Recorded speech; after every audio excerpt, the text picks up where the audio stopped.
오늘 하나님께서 우리에게 주시는 말씀은 사도행전 24장 22절에서 27절 말씀입니다. 사도행전 24장 22절에서 27절까지 말씀. 한 절씩 교독하도록 하겠습니다. 벨릭스가 이도에 관한 것을 더 자세히 아는 거로 연기하여 이르되, 천부장 루시아가 내려오거든 너희 일을 처결하리라 하고,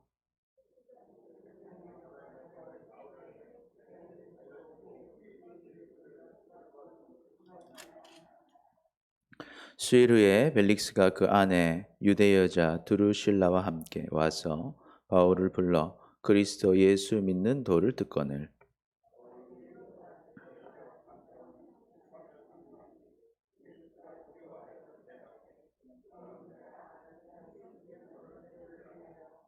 동시에 또 바울에게서 돈을 받을까 바라는 고로 더 자주 불러 같이 이야기하더라.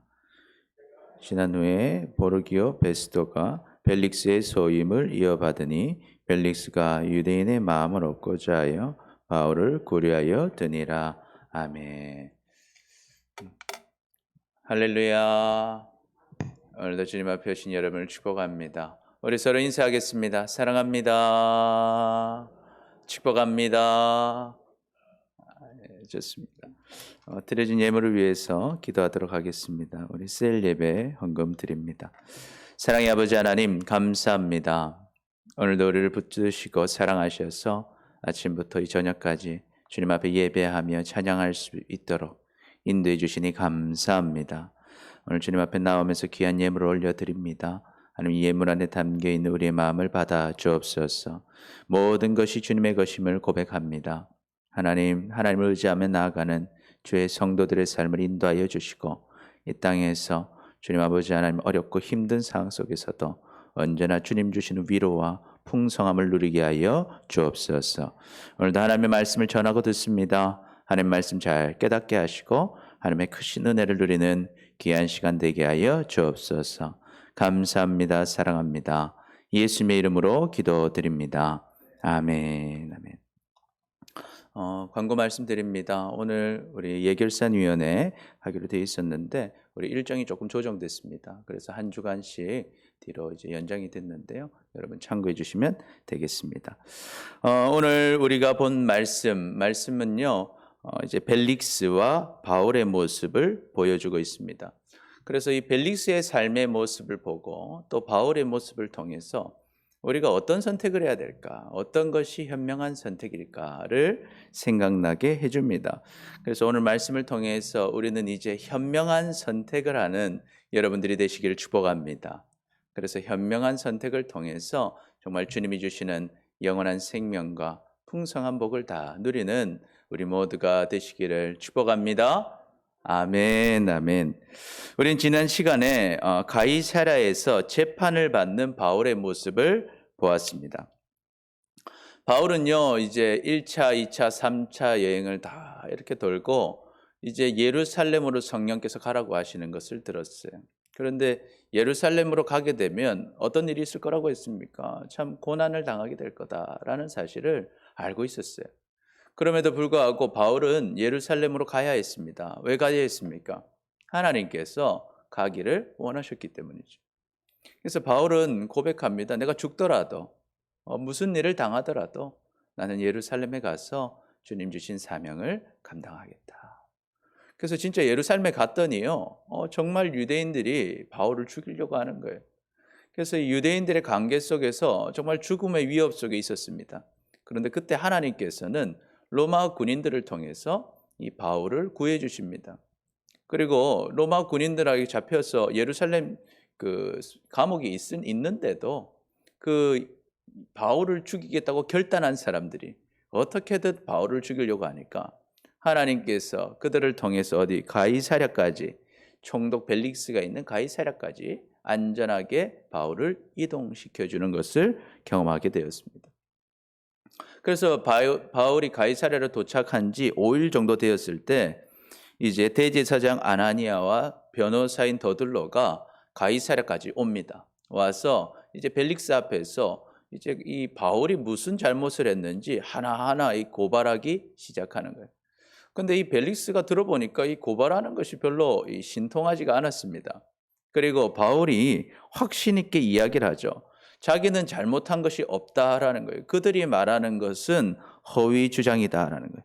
그런데 단지 자기가 고백할 게 있다고 합니다. 자기는 유대인들이 이단이라고 말하는 나사렛 예수 그리스도를 믿는다라는 거죠.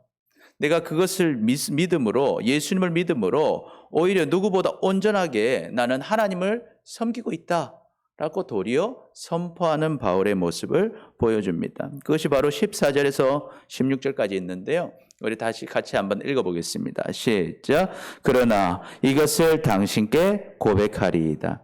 나는 그들이 이단이라 하는 도를 따라 조상의 하나님을 섬기고 율법과 선지자들의 글에 기록된 것을 다 믿으며 그들이 기다리는 바 하나님께 향한 소망을 나도 가졌으니 곧 의인과 악인의 부활이 있으리라 함이니라. 이것으로 말미암아 나도 하나님과 사람에 대하여 항상 양심에 거리낌이 없기를 힘쓰나이다. 아멘. 그래서 우리도요, 어쩌면 목숨의 위협이 오고 참 곤란한 상황 속에 있다 할지라도 정말 우리의 신앙을, 우리가 믿는 예수 그리스도를 당당하게 선포할 수 있는 우리 모두가 되시기를 축복합니다. 아멘, 아멘. 그렇게 바울의 고백을 들으니까요, 유대 총독 벨릭스가요, 보니까 이 로마법으로나 유대법으로나 이 바울은 죄가 없는 사람이라는 걸 알게 돼요. 그런데 이 유대인들이 이렇게 반발하는 거 볼 때 바로 이 재판을 끝낼 수는 없었습니다. 이 풀어주면 유대인들이 또 문제를 일으킬 것 같았습니다. 그래서 벨릭스는요, 이 재판을 연기합니다. 우리 22절, 23절 읽어봅니다. 시작. 벨릭스가 이 도에 관한 것을 더 자세히 아는 거로 연기하여 이르되 천부장 루시아가 내려오거든 너희 일을 처결하리라 하고 백부장에게 명하여 바울을 지키되 자유를 주고 그의 친구들이 그를 돌보아 주는 것을 금하지 말라 하니라. 아멘. 그래서 벨릭스는 이 사건에 대해서요, 잘 알고 있는 천부장 루시아가 오면 이거 해결하겠다라고 말하고 이 사건을 잠깐 멈추고 연기하게 합니다. 그러나 이건 다 핑계였어요. 기록을 보면 벨릭스는 루시아를 부르지도 않았고 루시아가 오지도 않았습니다. 그냥 연기해 놓은 거예요. 복잡한 문제를 만들지도 않고 자신에게 최선의 이익이 되는 것을 선택하기 위해서 그저 재판을 연기한 것입니다. 여러분, 우리는 벨릭스에 대해 좀 알 필요가 있는데요. 벨릭스는 이 정의를 잘 따르는 그런 총독이 아니었습니다. 벨릭스의 관심은요, 오직 자기가 누릴 권세, 이익에만 관심을 가지는 그런 사람이었어요. 그러나 그런 벨릭스를 통해서도 하나님께서는 바울을 보호해 주시고 인도해 주시는 것을 우리가 보게 됩니다. 할렐루야. 아멘. 그래서 여러분, 우리가 때로 악한 사람들을 만나고 악한 일들에 엮인다 할지라도 우리를 인도하시는 하나님을 믿고 두려워하지 마시기를 축복합니다. 아멘. 여러분, 그 사람이 아무리 악하고 악한 일을 하던 사람이라 할지라도 모든 것은 다 하나님의 통제 안에 있습니다. 그래서 하나님께서 우리를 인도해 주시면 우리도 바울처럼 벨릭스를 통해서 보호를 받는 역사가 있을 줄 믿습니다. 아멘. 그래서 벨릭스는요, 백부장을 명해서 바울을 지키게 합니다. 그러나 바울에게 뭘 주죠? 자유를 줬다라는 거예요. 그래서 생활할 때 자유롭게 생활할 수 있게 했고 친구들이 그를 돌보아 주는 것을 금하지 않게 했습니다. 그리고 벨릭스는요, 바울을 그 이후로도 자주 만나게 됩니다. 우리 24절에서 26절까지 우리 봉독하겠습니다. 시작. 수일 후에 벨릭스가 그 아내 유대 여자 드루실라와 함께 와서 바울을 불러 그리스도 예수 믿는 도를 듣거늘 바울이 의와 절제와 장차 오는 심판을 강론하니 벨릭스가 두려워하여 대답하되 지금은 가라 내가 틈이 있으면 너를 부르리라 하고 동시에 또 바울에게서 돈을 받을까 바라는 거로 더 자주 불러 같이 이야기하더라. 아멘, 아멘. 그래서 이 재판을 연기한 후에도 벨릭스가 어때요? 바울을 부릅니다. 그리고 특별히 자기 아내 유대 여자였던 두루실라와 함께 바울을 불렀어요. 바울이 전하는 말씀을 들어요. 바울은 무엇을 전합니까? 예수 그리스도의 복음, 도를 전합니다. 어떻게 구원받을 수 있는지. 예수님이 우리를 위해 십자가에서 죽으시고 부활하신 복음을 바울이 전했다라는 거예요. 우리도 복음을 전하는 사람들 되시길 축복합니다. 그리고 바울은 또한 뭘 전합니까? 의와 절제와 장차 오는 심판에 대해서 벨릭스에게 강론합니다. 설교한 것이죠. 이 바울의 설교를 듣고요, 벨릭스는 두려움에 왔습니다. 두려웠어요. 그런데 이 두려움이 온 이유는 뭡니까? 자신이 죄를 짓고 있는 것을 알았던 것이죠. 그런데 두려우면서도 동시에 뭘 원했다는 거예요? 바울에게 뭘 받을까 하고 돈을 좀 받을까. 그러니까 이 탐욕을 벗지 못합니다. 돈을 좀 받을까 하는 마음으로 자주 불러 이야기를 했다라는 거예요. 그러니까 여러분, 이 바울은요 지금 무엇입니까? 죄 때문에 갇혀 있는 죄수입니다. 그런데 바울을 볼 때, 벨릭스가 바울을 볼 때 바울은 좀 어떤 모습이었다는 거예요? 돈이 좀 있어 보였습니까? 없어 보였습니까? 여러분이 그런 사람들 되시길 축복합니다. 이게 신분과 상관없이 바울은 지금까지 헌신한 삶을 살았고 부를 쫓아 산 사람도 아니었고 실제로 많이 가진 사람도 아니었습니다. 그런데 바울의 모습을 보니까요, 어떤 사람 같았다라는 거예요. 있는 사람 같았다라는 거죠. 바울이 그런 고백을 한 것이 있죠. 내가 정말 가난한 사람 같고 없는 사람 같지만 실제로는 내가 부유한 사람이다. 왜? 우리는 부유한 누가 같이 계시니까? 하나님께서 우리와 함께 하시는 것입니다. 그래서 여러분, 우리의 수중에 있는 것이 중요한 것이 아니라 모든 것을 가지신 하나님과 동행하시길 축복합니다. 그러면 여러분의 필요 가운데 하나님이 풍성하게 채워주시는 것을 경험하게 되는 거예요. 벨릭스가 볼 때 바울은 풍성한 사람이었어요. 바울을 찾아오는 수많은 사람들이 있었습니다. 바울의 필요를 챙겨주는 수많은 동력자들이 있었어요.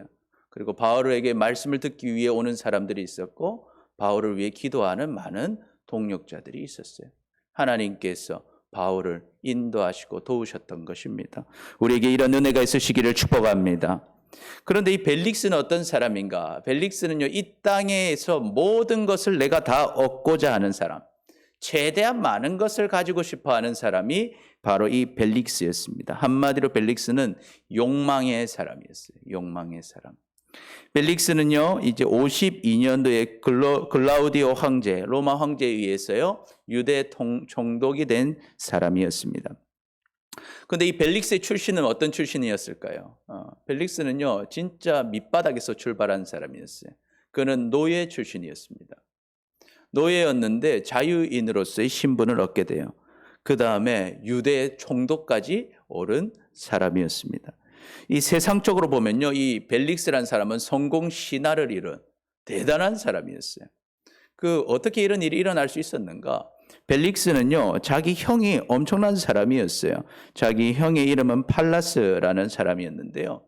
이 사람은 굉장한 능력이 있는 사람이었습니다. 그래서 로마 황제 글라우디오의 친분을 가지고 그는 로마의 재무장관으로 활동을 했어요. 게다가 얼마나 능력이 좋았는지 그 다음에 왕이 되는 네로 황제 시대에도 재무장관으로 활동하면서 그가 동생을 벨릭스를 지원해 줍니다.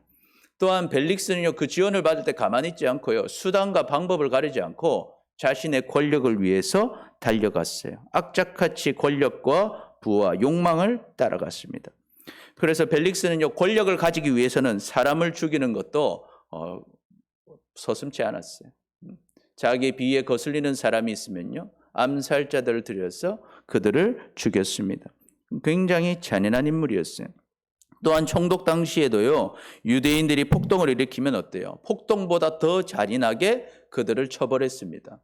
그는 한 사건 때문에 강도로 보이는 사람 400명을 한 사건 중에 다 죽여버려요. 그래서 요세푸스는 그 사건을 보면서 피해 대학살을 했다. 정말 대학살을 펼치는 그런 사람이었어요. 또한 벨릭스는요, 자기 지위를 이용해서 뭐를 원하는 사람, 아까 바울에게 뭘 요구했다고 했죠? 돈을 줄까 기대했다 했잖아요. 벨릭스는요, 자기 지위를 통해서 뇌물을 받는 것을 좋아했습니다. 그래서 타키투스는 이렇게 기록을 했어요. 노예의 마음을 가지고 왕의 권세를 휘둘렀던 인물이 바로 벨릭스다. 벨릭스는요, 뇌물만 주면 자기가 죽일 만한 그런 제명이라 할지라도 다 풀어줬어요. 심지어 뇌물을 주니까요, 반란에 가담했던 죄수라 할지라도 다 풀어줬다라는 기록이 있습니다. 뿐만 아니라 벨릭스는요, 이 여자에 대한 탐욕이 강한 사람이었습니다. 그는 낮은 출신이었잖아요. 그렇기 때문에 결혼도 누구랑 결혼할까요? 왕족들이랑 결혼을 했어요. 그래서 왕족하고 결혼하는데 그것도 몇 번이나 결혼했냐? 3번이나 왕족들과 결혼했습니다. 그리고 이 세 번째 얻은 아내가 바로 오늘 본문에 나타난 두루실라였어요. 두루실라는요, 유명한 헤롯 대왕의 손녀였습니다. 근데 이 두루실라는요, 굉장히 아름다운 외모로 유명했어요. 그 두루실라를 보니까 벨릭스가 반한 겁니다. 이 두루실라를 어떻게든 꼬셔야겠다. 그런 마음을 가졌어요. 그런데 이미 두루실라는 유부녀였어요. 두루실라는 이 지금 수리아의 작은 도시의 왕과 결혼한 상태에 있었습니다. 그래서 이 여인을 설득하기 위해서요, 그 당시 유명한 마술사 한 명을 보내가지고 어떻게든 설득을 시킵니다. 그래서 이 두루실라가 그 설득 끝에 넘어가요. 그래서 기존의 남편과 이혼하고 벨릭스의 3번째 부인이 됩니다. 그런 벨릭스에게 이 바울이요, 뭘 전했다는 거예요? 예수 그리스도의 복음을 전했다는 거예요. 그리고 하나님의 의와 절제와 장차 오는 심판에 대해 설교하니까요, 벨릭스가 무슨 마음이 들겠습니까? 두려웠던 거예요. 왜? 자기가 지은 죄를 알기 때문에. 내가 이렇게 살아온 것이 잘못될 수 있겠구나. 이것 때문에 내가 벌을 받을 수 있겠구나 생각했다라는 거예요. 그러나 사람은요, 한순간에 바뀌지는 않는 것 같습니다. 그는 여전히 탐욕을 버리지 못하고 여전히 바울에게 무엇을 기대했어요? 돈을 기대했어요. 뇌물을 기대했습니다. 과거와 똑같이 이 땅의 권력과 부와 탐욕을 취하는 것에 목표를 두고 그는 살아갔다라는 것입니다. 자, 그렇다면 이 땅의 모든 것을 얻으려고 했던 벨릭스, 이 벨릭스는 어떻게 됐을까요? 벨릭스의 영광은 그래 오래 가지 못했습니다. 벨릭스는 총독이 된 지 단지 6년 만에 다시 로마로 소환되게 됩니다. 그 이유는 유대인들이 그의 잔인한 폭력에 대해서 이 진정서를 로마 황제 네로에게 보냈기 때문입니다. 그것은 큰 형벌을 받을 죄였습니다. 그래서 벨릭스는 총독 자리에서 물러나고 이제 로마로 소환되게 돼요. 그래서 이제 로마로 가서 이제 재판을 받는데, 원래는 큰 형벌을 받아야 되는데 그 형이 힘이 있는 사람이었죠. 그래서 팔라스의 도움으로, 팔라스는 네로 황제 시대에도 재무장관으로 활동했던 영향력이 있었어요. 그래서 다행히 죽지는 않고 살아서 폼페이로 어떻게 유배를 가게 돼요. 폼페이 가면 큰 산이 있어요. 베수비오 산이 있습니다. 거기로 유배를 가게 됩니다. 그래서 이 벨릭스는요, 황제의 처벌은 피했지만 누구의 벌은 피할 수 없을까요? 하나님의 벌은 피할 수 없었어요. 여러분, 폼페이 하면 뭐가 유명합니까? 이 화산으로 도시가 다 덮인 도시가 폼페이죠. 79년도에요. 화산 폭발이 일어납니다. 그리고 온 가족이 다 즉사하죠. 몰살하는, 매몰되어 죽게 되는 일이 일어나게 됩니다. 그래서 이렇게 이 땅의 것들을 얻고자 했던 벨릭스의 파란만장한 인생은 끝이 나게 되는 거예요. 여러분, 이렇게 벨릭스가 살다 죽으면 어떻게 되겠습니까? 자기가 그토록 원했던 부귀, 영화, 권력, 탐욕, 그것들은 다 썩어질 것들이었고 결국에는 영원한 지옥의 고통을 당할 수밖에 없는 것입니다. 그러므로 우리는 다 사라져버릴 세상 것들을 주목하며 살지 마시기를 축복합니다. 정말 중요한 것을 우리는 선택하며 살아야 하는 것이죠. 그래서 고린도후서 4장 18절에 바울은 이렇게 고백합니다. 우리 같이 읽어볼까요? 시작. 우리가 주목하는 것은 보이는 것이 아니요 보이지 않는 것이니 보이는 것은 잠깐이요 보이지 않는 것은 영원함이라. 아멘. 그래서 여러분, 우리 눈앞에 보이는 부귀, 영화, 우리의 탐욕을 바라보며 살지 마시고 우리에게 영원한 것을 주시는 예수 그리스도를 주목하며 사시기를 축복합니다. 아멘, 아멘. 그리하면 주님께서 주시는 영원한 생명을 누리고 주님께서 우리의 이 땅의 삶의 필요도 풍성한 복으로 채워주실 줄 믿습니다. 아멘. 그래서 우리는요, 다 심는 대로 거두는 것입니다. 우리가 무엇으로 심느냐가 중요한 것입니다. 갈라디아서 6장 7절에서 10절까지 우리 같이 읽어봅니다. 시작. 스스로 속이지 말라. 하나님은 업신여김을 받지 아니하시나니 사람이 무엇으로 심든지 그대로 거두리라. 자기 육체를 위하여 심는 자는 육체로부터 썩어질 것을 거두고 성령을 위하여 심는 자는 성령으로부터 영생을 거두리라. 우리가 선을 행하되 낙심하지 말지니 포기하지 아니하면 때가 이름에 거두리라. 그러므로 우리는 기에 있는 대로 모든 이에게 착한 일을 하되 더욱 믿음의 가정들에게 할지니라. 아멘. 우리는 다 심은 대로 거두게 되어 있습니다. 왜 그렇습니까? 누가 심판하시니까? 하나님께서 다 심판하시기 때문이죠. 그래서 우리가 눈앞에 보이는 육신의 것, 육체의 것으로 심으면요, 결국 다 썩어질 것만 거두게 되는 거예요. 그래서 우리는 무엇을 위하여 심으라 합니까? 성령을 위하여 심으라. 주님의 뜻을 따라서 주님을 주목하면서 심는 것은요, 우리에게 영원한 것으로 채워주실 줄 믿습니다. 아멘. 그래서 우리가 주님 따라갈 때 때로는요, 좀 실망이 되고 낙심이 될 일들이 있을 수 있습니다. 열매가 바로 일어나면 좋은데 바로바로 열매가 보이지 않을 수도 있다는 것이죠. 그러나 우리가 그런 어려움 속에서도 낙심하지 않고 포기하지 않고 끝까지 주님 따라가면 때가 되면 어떻게 된다 하십니까? 반드시 거둘 줄 믿습니다. 아멘. 왜 거두어집니까? 이것은 우리의 신념이 아니라 하나님의 약속이기 때문입니다. 하나님의 그 약속을 믿으시기를 축복합니다. 그러면 우리는 영원한 주님이 주시는 영원한 것을 남기게 되는 거예요. 그래서 10절에 보니까 귀에 있는 대로 모든 이에게 착한 일을 하되 더욱 믿음의 가정들에게 하라고 말씀하고 있습니다. 그렇다면 여러분, 가장 착한 일은 무엇일까요? 어떤 일이 착한 일입니까? 그렇죠. 죽어가는 사람들에게 길이요, 진리요, 생명 대신 예수 그리스도를 전해주시기를 축복합니다. 죽어가는 사람들을 살려주는 것, 그것만큼 착한 일이 없는 것입니다. 그리하면 하나님께서 우리가 심은 것들을 다 거두게 하실 것입니다. 할렐루야. 아멘. 그 은혜를 누리시기를 축복합니다. 이처럼 사명을 따라 사는 사람이 있는데 그 사람이 바로 오늘 본 바울이었습니다. 바울은 어떻게 고백합니까? 사도행전 20장 24절 우리 같이 읽어봅니다. 시작. 내가 달려갈 길과 주 예수께 받은 사명 곧 하나님의 은혜의 복음을 증언하는 일을 마치려 하면은 나의 생명조차 조금도 귀한 것으로 여기지 아니하노라. 아멘. 바울은요, 이 사명의 사람이었어요. 내 목숨보다 나의 어떤 그것보다 나는 주님을 따라가는 사람이다. 주님이 주신 사명을 따라가겠다라는 거예요. 그러니까 하나님이 어떻게 쓰셔요? 바울을 크게 쓰십니다. 바울을 통해서 수많은 사람이 구원받게 하시고 바울이 어떤 어려움을 당한다 할지라도 하나님께서 바울의 삶을 인도해 주셨다는 것입니다. 지금도 어떻습니까? 이 죽음의 위협을 당하는 가운데도요, 주님은 바울을 어떻게 하고 계세요? 다 인도해 주신다는 거예요. 바울이 이것을 계획할 수 있겠습니까? 바울이 이것을 기대할 수 있겠습니까? 전혀 기대하지 못했던 사람들을 통해서, 기대하지 못했던 환경들을 통해서 하나님께서 바울을 인도해 주신다는 것이죠. 그래서 지금 바울은 어떤 상태입니까? 우리 27절 읽어봅니다. 시작. 이태가 지난 후 보르기오 베스도가 벨릭스의 소임을 이어받으니 벨릭스가 유대인의 마음을 얻고자 하여 바울을 구류하여 두니라. 아멘. 바울은요, 이 벨릭스가 로마로 갈 때까지 몇 년 동안 있었다? 이태라는 건 2년 동안 있었다는 거예요.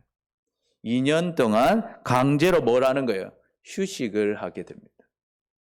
바울은 2년 동안 강제 휴식을 하게 돼요. 바울은 밖으로 막 돌아다닐 수는 없었습니다. 그러나 어때요? 자신들을 죽이려 하는, 바울을 죽이려 하는 유대인들로부터요, 완전하게 보호를 받았어요. 로마의 군인들이 다 지키고 있었습니다. 그리고 바울은요, 나가지는 못했지만 어때요? 자기를 찾아오는 모든 사람을 만날 수가 있었어요. 누구든지 그 이스라엘에서 그 바울을 보고 싶으면 어떻게 하면 돼요? 가이사랴 헤롯성으로 가면 바울을 만날 수 있었다는 거예요. 그리고 그 필요한 것들을 친구들로부터 후원을 받을 수가 있었다는 것입니다. 그게 이제 23절에 나오는 내용이죠. 벨릭스가 뭐라고 얘기했습니까? 백부장에게 명하여 바울을 지키되 자유를 주고 그의 친구들이 그를 돌보아 주는 것을 금하지 말라고 이야기했다라는. 그래서요, 바울은요, 어떻게 살았어요? 바울은요, 이런 것을 기대하고 휴식을 기대하고 산 사람이 아니었어요. 바울은 영원한 것을 기대하며 주목하며 사명을 따라서 목숨을 걸고 달려온 사람이었습니다. 그는 쉼없이 달려왔어요. 그래서 지금 자신이 누릴 이 땅의 것에 주목하지 않고 그는 어떻게 살았어요? 1차, 2차, 3차 여행을 먼저 하나님의 나라와 의를 구하며 7년 동안 여행을 하며 다녔어요. 선교 여행을 다닌 것입니다. 그는 쉬지 않았어요. 목숨 걸고 달렸습니다. 그런데 하나님께서요, 바울의 그 마음을 아시고 바울이 좀 쉬어야 될 것도 아시고 하나님께서 2년 동안 뭘 주신 거예요? 휴식을 주셨다라는. 휴식을 주셨다. 바울은 지금껏 심은 것들을 이 땅에서도 하나님이 누리게 하시는 것을 경험하게 하셨습니다. 바울은 지금까지 다른 사람에게 주기만 했어요. 성도들에게 받는 것을 원하지도 않았고 그 이득을 취한 적도 없었습니다. 늘 헌신함으로 도움을 주며 살았습니다.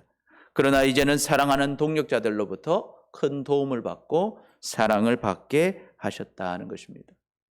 그래서 강제로 도움받는 상황이 됐어요. 왜 그러냐면 로마의 죄수들에게는요, 식사가 제공되지 않았습니다. 그래서 로마에서 죄인으로 잡히면 어떻게 해요? 도와주는 사람이 있으면 식사하고 사는 것이고 도와주는 사람이 없으면 감옥에서 굶어 죽는 것이죠. 그래서 바울은요, 어떻습니까? 하나님께서 지금까지 섬기기만 한 바울에게 이제는 도움과 섬김을 받아야만 하는 자리에 그를 두시고 동역자들과 성도들의 큰 사랑과 은혜를 경험하게 하셨다라는 것입니다. 또한 바울은 어떤 사람이에요? 쉬지 않는 사람이었습니다. 그는 목숨을 바쳐 달리는 사람이었습니다. 그러니까 하나님은 아셨어요. 바울이 밖으로 돌아다닐 수 있으면 뭐 할 사람이다? 쉬지 않고 다니면서 열심으로 일할 사람이었어요. 그러니까 하나님이 어떻게 해요? 강제로 이동만 못하게 하시더라. 탁 쉬게 하시면서 휴식과 사랑을 누리게 하신 것입니다. 할렐루야. 하나님이 이렇게 바울의 세밀한 부분까지도 다 체크하시고 챙겨주시는 거예요. 그 하나님이 우리의 하나님이신 줄 믿습니다. 그 하나님이 우리의 모든 필요를 아시고요. 우리가 해야 할 일들도 아시고 우리가 앞으로 나아갈 때 우리가 필요한 것들을 채워주시는 하나님이신 줄 여러분이 믿으시기를 축복합니다. 그래서 바울은요, 갇혀 있었지만 마음이 어땠을까요? 평안했습니다. 미래에 대한 걱정도 할 필요가 없었습니다. 이미 하나님께서 예루살렘 감옥에서 다 알려주셨어요. 바울이 어떻게 될 걸 알려주셨어요? 사도행전 23장 11절 우리 같이 읽어봅니다. 시작. 그날 밤에 주께서 바울 곁에 서서 이르시되 담대하라. 내가 예루살렘에서 나의 일을 증언한 것 같이 로마에서도 증언하여야 하리라 하시니라. 아멘. 바울은 알았습니다. 나는 어디로 가겠구나? 로마로 가겠구나. 하나님께서 이미 다 계획을 다 짜놓으시고 바울을 하나하나 그 자리로 인도해 주셨다는 거예요. 그러니까 바울이요, 조급할 것도 없었고요, 염려할 것도 없었습니다. 그 2년이라는 휴식의 시간을 통해서 앞으로 내가 이제 로마로 갈 것인데 로마에서 어떻게 사역해야 될 것인가 마음으로 준비하고 기도로 준비하고 바울을 찾아오는 동역자들 만나서 같이 교제하고 그 귀한 성경 가운데 자신을 충전하는 시간을 가지게 된 것입니다. 또한 이 사건을 통해서요, 이 바울과 함께 다닌 동역자가 한 명 있었어요. 그 사람 누굴까요? 바로 누가복음을 기록하고 사도행전을 기록한 누가였습니다. 누가는요, 2차 전도여행부터 바울과 같이 다녔어요. 그런데 이제 바울이 지금 어떻게 됩니까? 딱 갇혀서 2년 동안 움직이질 못하니까 이 이스라엘 땅에서 누가는 무슨 일을 했을까요? 예수님의 행적들을 찾아서 조사를 하러 다니기 시작해요. 인터뷰를 다닙니다. 그래서 2년 동안 자료를 수집해서 작성한 것이 바로 어떤 복음서입니까? 누가복음을 작성하게 되는 것입니다. 그래서요, 이처럼 하나님은요, 뭐 하고 계시나? 다 계획하고 계시고 완벽한 타이밍으로 우리를 인도하십니다. 여러분, 그러므로 우리는 같이 한번 고백하면 좋겠는데요. 우리 같이 한번 고백해 보겠습니다. 하나님의 계획과 타이밍은 완벽합니다. 우리 옆 사람 보면서 한번 얘기해 볼까요? 하나님의 계획과 타이밍은 완벽합니다. 여러분, 이것을 믿으시길 축복합니다. 때로 우리의 삶이요, 막 가다가 잘 가야 될 것 같은데 꼬일 수가 있어요. 마치 바울이 감옥 간 것처럼 2년 동안의 시간을 마치 허송세월한 것처럼 느껴질 수도 있습니다. 그러나 그 시간은요, 오히려 충전의 시간이었어요. 앞으로 로마로 가는 수많은 과정들이 바울에게 남아 있었습니다. 그리고 로마에서 해야 할 바울의 사역들이 있었습니다. 그럼 지금 바울은 좀 뭐 해야 될 타이밍이었어요? 쉬어가야 할 타이밍이었다는 거예요. 그러니까 하나님께서 예기치 못했지만, 상상하지 못했지만 하나님의 계획 속에서, 하나님의 타이밍 속에서 이 바울을 인도해 주셨다는 것입니다. 이 하나님을 믿고 의지하시길 축복합니다. 그래서 내 계획대로 되는 것이 중요한 게 아니라 지금 하나님을 의지하고 하나님과 같이 가는 선택을 하는 것. 그것이 가장 중요한 것입니다. 그러면 모든 것을 더하여 주시는 하나님의 역사를 경험하게 되는 것입니다. 잠언 기자는 기록하죠. 잠언 3장 5절 6절 읽어봅니다. 시작. 너는 마음을 다하여 여호와를 신뢰하고 내 명철을 의지하지 말라. 너는 범사의 그를 인정하라. 그리하면 내 길을 지도하시리라. 아멘. 그러니까 내 생각, 내 판단으로 가는 인생이 아니라 모든 일에 하나님을 인정하시기를 축복합니다. 그럼 하나님께서 나의 길을 다 인도하시고 지도해 주시는 줄 믿습니다. 아멘. 그러므로 우리는 염려할 것이 없어요. 마태복음 6장 31절에서 33절 우리 같이 읽어봅니다. 시작. 그러므로 염려하여 이르기를 무엇을 먹을까 무엇을 마실까 무엇을 입을까 하지 말라. 이는 다 이방인들이 구하는 것이라. 너희 하늘아버지께서 이 모든 것이 너에게 있어야 할 줄을 아시느니라. 그런즉 너희는 먼저 그의 나라와 그의 의를 구하라. 그리하면 이 모든 것을 너희에게 더하시리라. 아멘. 아멘. 우리는 이 하나님을 분명하게 믿으시기를 축복합니다. 그러므로 우리는 어떻게 살아야 되겠습니까? 우리는 현명한 선택을 해야 합니다. 벨릭스처럼 이 썩어질 육체의 것을 따라가는 사람은 결국 썩어질 것만 얻게 될 것입니다. 모든 것을 잃어버리는 인생이 될 것입니다. 그러나 지금 당장은 이 땅의 것을 얻지 못한다 할지라도 성령을 위하여 그의 나라와 의를 따라 선택하며 가는 사람, 사명을 따라 사는 사람, 먼저 하나님 나라와 의를 구하며 사는 사람은요, 정말 이 땅에서도 저 천국에서도 주님의 인도하심을 누리며 살게 될 것입니다. 그 은혜를 누리시기를 축복합니다. 그래서 우리는요, 바울처럼 이 땅의 삶에서도 걱정할 것 없고 염려할 것 없고 하나님이 내 삶을 인도하신다는 것을 정말 삶으로 경험하시기를 축복합니다. 그리고 죽음 앞에서 우리도 바울처럼 고백할 수 있게 되기를 축복합니다. 바울은 뭐라고 고백합니까? 디모데후서 4장 7절 8절 읽어봅니다. 시작. 나는 선한 싸움을 싸우고 나의 달려갈 길을 마치고 믿음을 지켰으니 이제 후로는 나를 위하여 의의 면류관이 예비되었으므로 주 곧 의로우신 재판장이 그날에 내게 주실 것이며 내게만 아니라 주의 나타나심을 사모하는 모든 자에게도니라. 아멘. 아멘. 죽음 앞에서 우리가 정말 의의 면류관을 기대할 수 있는 우리 모두가 되시기를 축복합니다. 그래서 이런 멋진 말을 우리 자녀들에게 남기시기를 축복합니다. 우리 같이 그날에 주님 앞에서 만나자. 우리 열심히 달려서 주님께 면류관을 받자. 그래서 우리의 가족들이, 여기 교회 모든 식구들이 정말 주님 앞에서 기쁨으로 만나는 그날을 기대할 수 있기를 축복합니다. 그래서 우리는 이제 결단해야겠어요. 뭘 결단해야 될까요? 우리 같이 한번 고백해 보겠습니다. 항상 먼저 하나님을 선택합시다.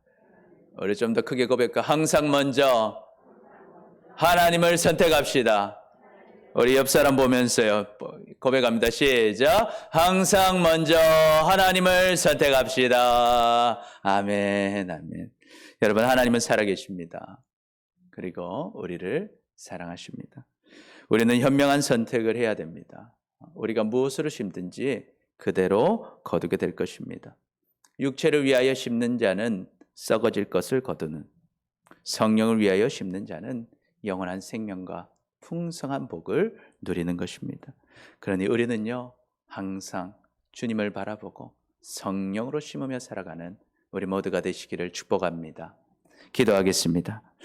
주님, 현명한 선택을 하지 못하고 눈앞에 이익만 바라보며 살았던 우리를 용서하여 주옵소서. 이제는 무엇을 심든지 그대로 거두게 된다는 것을 알고 육체를 위하여 심어서 썩어질 것을 거두는 인생이 아니라 성령으로 심어서 주님이 주시는 영원한 생명과 풍성한 복을 다 누리며 살아가는 우리 모두가 되게 하여 주옵소서. 감사합니다. 사랑합니다. 예수님의 이름으로 기도드립니다. 아멘.